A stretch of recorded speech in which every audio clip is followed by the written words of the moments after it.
ವಿಶೇಷ ಚೇತನರು ಭಗವಂತನ ಸೃಷ್ಟಿ. ಅವರನ್ನು ನಮ್ಮಂತೆ ಕಾಣಬೇಕು. ಅವರಿಗೆ ಅನುಕಂಪ ಅಗತ್ಯವಿಲ್ಲ. ಅವಕಾಶಗಳನ್ನು ಕಲ್ಪಿಸಿ ಅವರನ್ನು ಮುಖ್ಯವಾಹಿನಿಗೆ ತರಬೇಕಾದುದು ನಮ್ಮೆಲ್ಲರ ಆದ್ಯ ಕರ್ತವ್ಯ. ನಮ್ಮನ್ನು ಪರೀಕ್ಷಿಸಲೆಂದೇ ಭಗವಂತನು ಅವರೊಂದಿಗೆ ನಮ್ಮನ್ನು ಬಿಟ್ಟಿರುತ್ತಾನೆ. ಈ ವಿಶೇಷ ಮಕ್ಕಳೊಂದಿಗೆ ಬೆರೆತು ಸೇವಾ ನಿರತರಾಗಿರುವ ಸಾನ್ನಿಧ್ಯದ ಸಿಬ್ಬಂದಿಗಳ ಸೇವೆ ಅಭಿನಂದನೀಯ ಎಂದು ಶ್ರೀ ಸುತ್ತೂರು ಮಠದ ಜಗದ್ಗುರು ಶಿವರಾತ್ರೀಶ್ವರ ದೇಶಿಕೇಂದ್ರ ಮಹಾಸ್ವಾಮೀಜಿಯವರು ಸಂದೇಶ ನೀಡಿ ಆಶೀರ್ವಚನ ನೀಡಿದರು.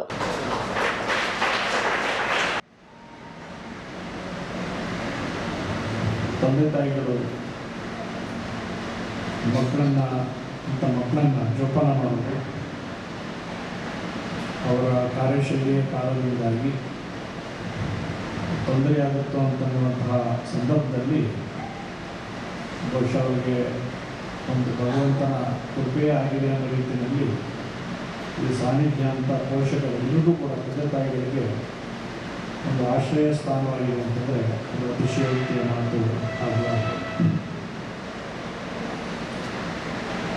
ಈ ಶಾಲೆಯಲ್ಲಿ ಅವರಿಗೆ ಉಳಿಲಿಕ್ಕೆ ಅವಕಾಶ ಇದೆ. ಎಲ್ಲ ರೀತಿಯ ಸೌಲಭ್ಯಗಳನ್ನು ಕೂಡ ಕಲ್ಪಿಸಿಕೊಟ್ಟಿದ್ದಾರೆ. ಇಲ್ಲಿರುವಂತಹ ವಿಶೇಷ ಚೇತನ ಮಕ್ಕಳು ಅವರೆಲ್ಲೋ ನಾವು ನಿರ್ಲಕ್ಷಿತರಾದಂತಹ ಒಂದು ವ್ಯವಸ್ಥೆಯಲ್ಲಿ ಇದ್ದೇವೆ ಅಂತ ಅನಿಸಿಕೆ ಅವರ ಮನಸ್ಸಿಗೆ ಯಾವುದೇ ಕ್ಷಣದಲ್ಲಿ ಅನಿಸದ ಹಾಗೆ ಎಲ್ಲ ರೀತಿಯ ಸೌಲಭ್ಯಗಳು, ಆತ್ಮೀಯತೆ, ಪ್ರೀತಿ, ಮಾತೃವಾತ್ಸಲ್ಯ, ಬಾಂಧವ್ಯ ಇದೆಲ್ಲವನ್ನು ಕೂಡ ಕಲ್ಪಿಸಿರುವಂತಹ ವ್ಯವಸ್ಥೆ ಸಾನ್ನಿಧ್ಯದಲ್ಲಿ ಉಂಟಾಗಿದೆ. ಅವರಿಗೆ ಬೇಕಾದಂತಹ ಒಂದು ಆತ್ಮೀಯತೆ ಇರ್ಬೋದು, ಕೌನ್ಸಿಲಿಂಗ್ ಇರ್ಬೋದು, ವ್ಯಾವಹಾರಿಕ ಜ್ಞಾನವನ್ನು ಉಂಟು ಮಾಡುವಂತಹದ್ದು ಇರ್ಬೋದು, ಊಟೋಪಚಾರ ವಿಚಾರ ಇರ್ಬೋದು, ಹೀಗೆ ಪ್ರತಿಯೊಂದನ್ನು ಸೂಕ್ಷ್ಮವಾಗಿ ಗಮನಿಸಿ ಇಲ್ಲಿ ವ್ಯವಸ್ಥೆಗಳನ್ನು ಕಲ್ಪಿಸಿರ್ತಕ್ಕಂಥದ್ದು ತುಂಬ ಸಂತೋಷದ ಸಂಗತಿ. ದಕ್ಷಿಣ ಕನ್ನಡ ಜಿಲ್ಲಾ ನ್ಯಾಯಾಧೀಶರಾದ ಮಲ್ಲಿಕಾರ್ಜುನ ಸ್ವಾಮಿಯವರು ಮಾತನಾಡುತ್ತಾ, ಬದುಕುವ ಹಾಗೂ ಬದುಕಿಸುವ ಮಹತ್ ಕಾರ್ಯವನ್ನು ಸಾನ್ನಿಧ್ಯ ಮಾಡುತ್ತಿದೆ. ವಿಶೇಷ ಮಕ್ಕಳಿಗೆ ಆಧುನಿಕ ತಂತ್ರಜ್ಞಾನಗಳನ್ನು ಬಳಸಿ ತರಬೇತಿ ನೀಡುತ್ತಿರುವುದು ಅಭಿನಂದನೀಯ ಎಂದರು. ಮನುಷ್ಯ ಮಾನವನಾಗಲಿಕ್ಕೆ ಸಂಪೂರ್ಣ ಜೀವನವನ್ನು ಪ್ರಯಾಣಿಸಬೇಕು. Human being to being human is a journey for entire life. ಆದರೆ ತಾವೆಲ್ಲರೂ ಆ ಜೀವನದ ಸಾಧನೆಯನ್ನು ಸಾಧಿಸ್ಬಿಟ್ಟಿದ್ದೀರಿ ಈ ಸಾನ್ನಿಧ್ಯದಲ್ಲಿ ಅಂತ ನನಗಾದರೂ ಅನಿಸುತ್ತೆ.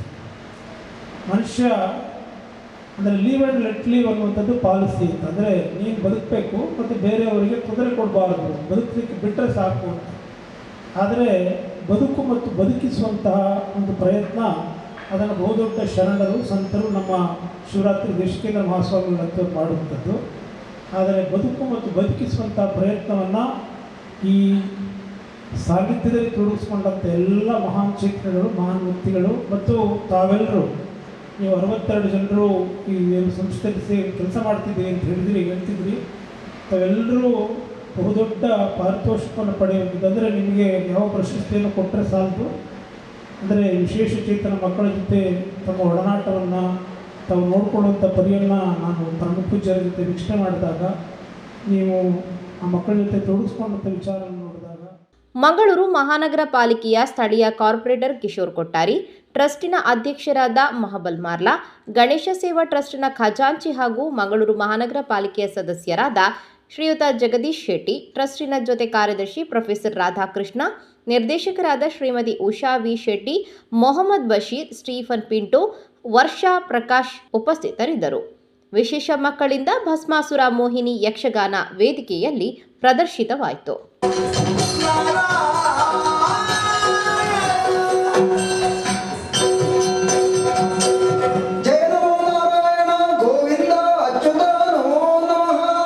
ಭವಯ್ಯ, ಏನಿದು ಭಯಭೀತರಾಗಿದ್ದೀರಾ? ಕಂಗೆಟ್ಟವನಾಗಿದ್ದೇನೆ. ಏನಾಯ್ತು? ನಾನು ವಿಸರ್ಜಿಸಿದಂತಹ ಭಸ್ಮದ ಅರಳಿನಿಂದ ದುಷ್ಟನವರು ಹುಟ್ಟಿ ಬಂದ. ಅವನಿಗೆ ಭಸ್ಮಾಸುರ ಎಂದು ಹೆಸರನ್ನು ಇಟ್ಟೆ. ಮೋಹಕ್ಕೆ ಒಳಗಾದಂತಹ ಆತ ನನ್ನ ಸತಿಯಾಗಿರುವಂತಹ ಪಾರ್ವತಿಯನ್ನೇ ಬಯಸಿದ. ಆ ಕಾರಣದಿಂದಾಗಿ ತಂತ್ರವೊಂದನ್ನು ಬಗೆದು ನನ್ನಿಂದಲೇ ಉರಿಯಾಸ್ತ್ರವನ್ನು ಪಡೆದು ನನ್ನನ್ನು ಸುಡುವುದಕ್ಕಾಗಿ ಅಟ್ಟಿಸಿಕೊಂಡು ಬರುತ್ತಾ ಇದ್ದಾನೆ. ಅವನ ಕಣ್ಣು ತಪ್ಪಿಸಿ ಇತ್ತ ಕಡೆಗೆ ಬಂದಿದ್ದೇನೆ. ರಕ್ಷಿಸು ಭಾವ, ನೀನೇ ರಕ್ಷಿಸು. ಪರಮೇಶ್ವರ, ಹರನೇ, ದುಷ್ಟನಾದ ಭಸ್ಮಾಸುರನ ಉಪಟಳದಿಂದ ಕಂಗೆಟ್ಟಿದ್ದೀಯ. ಆತನನ್ನು ವಧಿಸುವುದು ನನ್ನ ಕಾಯಕ. ಮುಂದೆ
ಈ ರೂಪದಲ್ಲಿಯೇ ನೇರವಾಗಿ ಭಸ್ಮಾಸುರನ ಬಳಿಗೆ ಹೋಗಿ ನಿಂತರೆ ಖಂಡಿತವಾಗಿ ಆತನಿಗೆ ಅನುಮಾನ ಹುಟ್ಟುವುದಕ್ಕೆ ಸಾಧ್ಯವಾಗುತ್ತದೆ. ಇದು ಹೆಣ್ಣು ಅಥವಾ ಹೆಣ್ಣು ವೇಷವೋ ಎನ್ನುವ ಹಾಗೆ.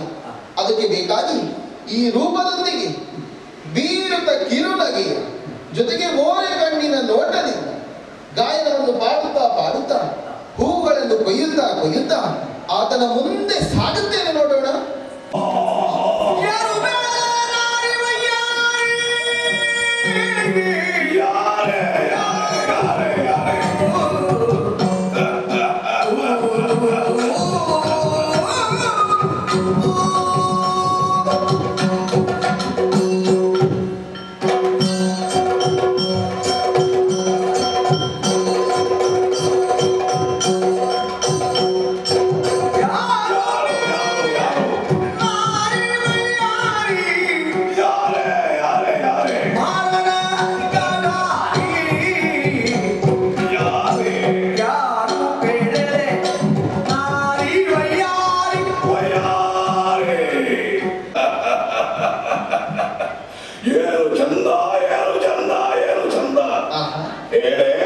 ನೀನ್ ಯಾರು, ಎಲ್ಲಿಂದ ಬಂದೆ, ಈ ಕಾರಣದಲ್ಲಿ ಯಾರನ್ನು ಹುಡುಕುತ್ತಾ ಇದ್ದಿ, ನಿನ್ನ ಹೆತ್ತವರಾರು, ಪಡೆದ ಗಂಡನಾರು ಎಂಬಿತ್ಯಾದಿ ಸವಿವರವಾಗಿ ವಿಚಾರವನ್ನು ಹೇಳ್ತೀಯೇನೆ. ನನ್ನ ಪರಿಚಯವನ್ನು ಕೇಳಿದೆ ಹೇಳಬಹುದಿತ್ತು. ಏನು? ಅದಕ್ಕಿಂತ ಮೊದಲು ನೀನ್ಯಾರಂತ ತಿಳಿಯಬೇಕಲ್ಲ. ವಿಚಾರಿಸುವ ನಾನಾರು ಎಂದು ತಿಳಿಯಬೇಕೆ? ನಾನು ಬೇರನಲ್ವೇ?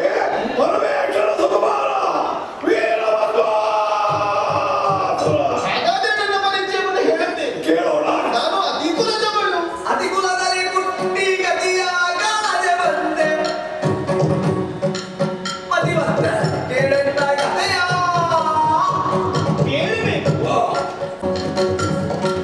ಅತಿಕುಲದಲ್ಲಿ ಹುಟ್ಟಿ ಗತಿಯಾಗಾದೆ ಬಂದೆ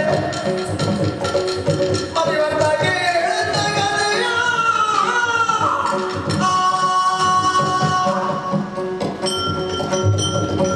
ಗಣೇಶ, ನಾರಿಮಣಿ, ನನ್ನನ್ನೇನು ಸಾಮಾನ್ಯದವಳು ಎನ್ನುವ ಹಾಗೆ ಭಾವಿಸಿಕೊಂಡೆ. ಏನು ವೈಶಿಷ್ಟ್ಯ? ನಾನು ಅತಿಕುಲದಲ್ಲಿ ಹುಟ್ಟಿದವಳು. ಹೌದೇ? ಅತ್ಯಂತ ಹೇಳಿದ್ರೆ ಬ್ರಾಹ್ಮಣ ಕುಲ. ಒಳ್ಳೆದಾಯ್ತು. ಹೌದು. ಇನ್ನು ನನ್ನ ಹೆತ್ತ ತಂದೆ ತಾಯಿಯಲ್ಲಿ ಯಾರು? ನನ್ನ ತಂದೆ ಗೋವಿಂದ. ಅಂದ್ರೆ ಈ ಲೋಕ ಬಿಟ್ಟು ಆ ಲೋಕವನ್ನು ಸೇರಿಕೊಂಡಿದ್ದಾರೆ. ಏನು ಮಾಡೋಣ ಹೇಳು, ದೈವ ನಿರ್ಣಯ. ಅಲ್ವಾ? ಅಮ್ಮ. ಉಮ್ಮ ಉಮ್ಮ ಅಂದ್ರೆ ತಿಳಿದಿಲ್ಲ. ಅಮ್ಮನೋ ಇಲ್ಲವೇ? ಅಮ್ಮನೂ ಇಲ್ಲ, ಅಪ್ಪನೂ ಇಲ್ಲ. ನನ್ನನ್ನು ಸಾಕಿದವಳು ಒಂದು ಅಜ್ಜಿ. ಹೌದೇ? ಅಷ್ಟೇ ಅಲ್ಲ, ಊರಿನವರೆಲ್ಲ ಒಳ್ಳೆಯವರು. ಪ್ರೀತಿಯಿಂದ ಏನು ಬೇಕು ಅದನ್ನೆಲ್ಲವನ್ನು ಕೊಟ್ಟು ಸಾಕಿದ್ರು, ಸಲಹಿದರು. ಪ್ರಾಯಕ್ಕೆ ಬಂದಂತಹ ಕಾಲಕ್ಕೆ ಮದುವೆ ಆಗಬೇಕಲ್ವಾ? ಹೌದು. ಹುಡುಗನನ್ನು ನಾನೇ ಹುಡುಕುತ್ತಾ ಹೋದೆ. ಮೊದಲಾಗಿ ಹೋದದ್ದು ಸ್ವರ್ಗಲೋಕಕ್ಕೆ.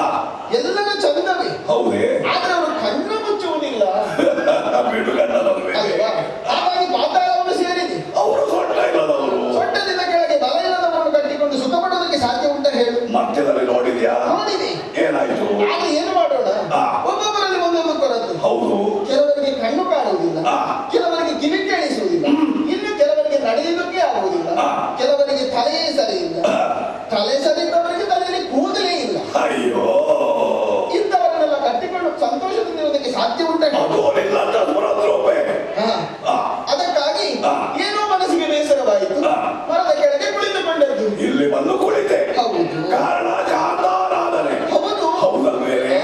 ಏ ದೇವರು ದೊಡ್ಡವನೋಡು. ಅದಕ್ಕೆ ನನ್ನ ನೋಡಿ ನಾನು ಒಂದು ಮಾಡಿದ್ನಲ್ಲ, ಅಂದ್ರೆ ಅರ್ಥ ಆಗಲಿಲ್ಲ. ನನಗೂ ಮದುವೆ ಆಗಲಿಲ್ಲ, ಹಾಗಾಗಿ ನೀನು ಮದುವೆ ಆಗದವಳು. ಹೌದು. ಇಬ್ಬರು ಏರಿಗೆ ಮರಣ ಹೊತ್ತಿ ನಡೆಯುತ್ತೇವೆ.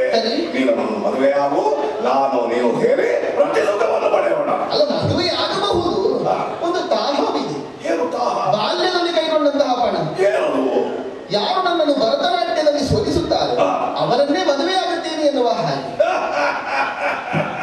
ಯಾಕೀನದು? ಅದೇನು ತಾಹವೇ? ಲೋಕೇಶ್ವರನ ಮಗ ನಾನು. ಸರಿ. ನನ್ನಪ್ಪ ನಟರಾಜ, ಅವರ ಮಗನಾಗಿ ಎಲ್ಲ ನೃತ್ಯ ವಿದ್ಯೆಯನ್ನು ಕಲಿತಿದ್ದೇನೆ. ಹೌದಾ? ನಾನು ನಿನ್ನನ್ನು ಮೀರಿಸಬಲ್ಲೆ. ಹೌದಾ? ಹೌದು. ನಿನಗೆ ನಂಬಿಕೆ ಇದ್ದವನಿಗೆ ನಾನು ನೋಡಿಕೊಳ್ಳೋಣ. ಹೌದು. ಆಗುತ್ತದ ನಿನ್ನಿಂದ ನನ್ನನ್ನು ಸೋಲಿಸುವ? ಅನುಮಾನ ಯಾಕೆ? ಹೌದಾ? ಹಾಗಾದ್ರೆ ಇಲ್ಲೇ ಪ್ರಾರಂಭವಾಗಲಿ. ಕಾಣಿಸುತ್ತಾ ಇದೆ ಸಂಪಗೆಯ ಮರ, ಅದರ ಕೆಳಗೆ ನಮ್ಮ ನಾಟ್ಯ ಸ್ಪರ್ಧೆ. ಈಗ ಹೇಗೆ ಪ್ರಾರಂಭ? ಮೊದಲು ನಾನು ಕುಡಿಯುತ್ತೇನೆ, ಅದನ್ನೇ ನೀನು ಅನುಕರಣೆ ಮಾಡಬೇಕು.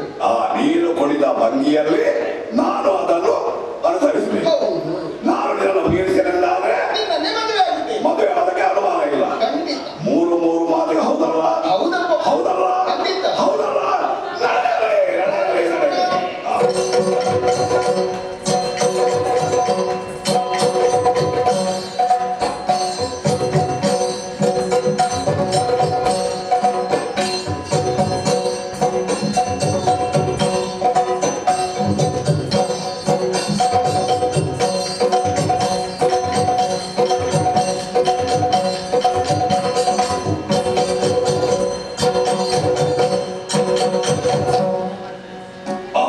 ನೋಡಿದ್ನಲ್ಲ? ಓ, ಹಾಗಾದ್ರೆ ಇನ್ನು ಪ್ರಾರಂಭಿಸೋಣ. ಇಷ್ಟೇಯ? ಅಷ್ಟಕ್ಕೆ ಮೊದಲು ಮಾಡು. ಈಗ ನನ್ನ ವಿಶಾಲತ್ವವನ್ನು ನೀನೇ ಕಾಣುವಂತೆ.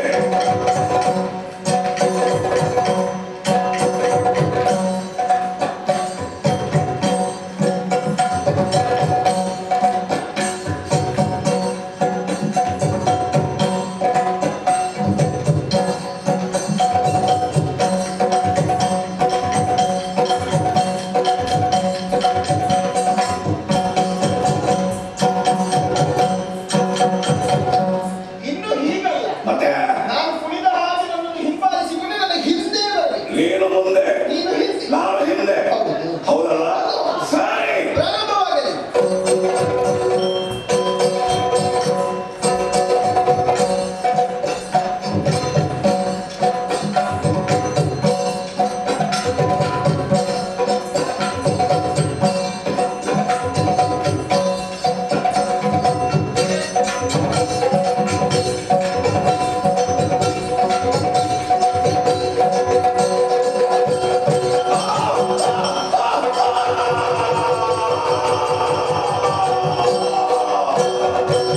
ದೃಢನಾದಂತಹ ಭಸ್ಮಾಸುರನ ಹರಣವಾಯಿತು. ದೇವೇಂದ್ರಾದಿ ದೇವತೆಗಳೆಲ್ಲರೂ ಸುಮವೃಷ್ಟಿಯನ್ನೇ ಗೈಯುತ್ತಾ ಇದ್ದಾರೆ. ಲೋಕಕ್ಕೆ ಮಂಗಳವಾಯಿತು. ನಾನು ನನ್ನದಾದಂತಹ ವೈಕುಂಠವನ್ನೇ ಸೇರಿಕೊಳ್ಳುತ್ತೇನೆ. ಭದ್ರಂ ಶುಭಂ ಮಂಗಳಂ.